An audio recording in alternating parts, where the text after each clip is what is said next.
ዝምታን መምረጥ። ብዙ ሰዎች ሁል ጊዜ መናገር ኃይል ነው ብለው ያስባሉ። ነገር ግን እውነተኛ ጥበብ አንዳንድ ጊዜ ዝም ማለት ነው። ዝምታ ድካም አይደለም፣ የጥበብ፣ የትዕግስት እና የራስ ቁጥጥር ምልክት ነው። የመጀመሪያ ዝምታ ሰላምን ያመጣል።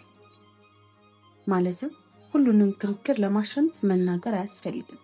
አንዳንድ ጊዜ ዝም ማለት ትልቅ ጦርነትን ያቆማል። ሰላም የሚጀምረው ከተቆጣጠረ አንደበት ነው።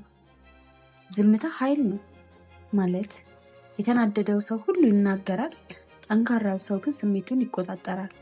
ዝምታ ማለት ምን እንደሚገባ አውቃለሁ ማለት ነው። ሶስተኛ፣ ብዙ ሰዎች ዝምታን አይረዱም። አንዳንዶች ዝም ስትል ደካማ መሆንህን ያስባሉ። ነገር ግን የአእምሮ ብልህነት ሁሉን ለሁሉ አለመናገር ነው። ንግግር ብር ከሆነ ዝምታ ወርቅ ነው።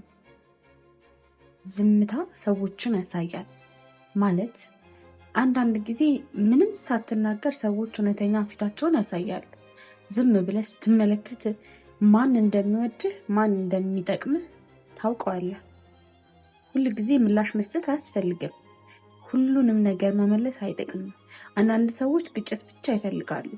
ዝምታ ከብዙ ቃላት በላይ መልስ ሊሆን ይችላል። ስለዚህ ዝምታን እንምረጥ።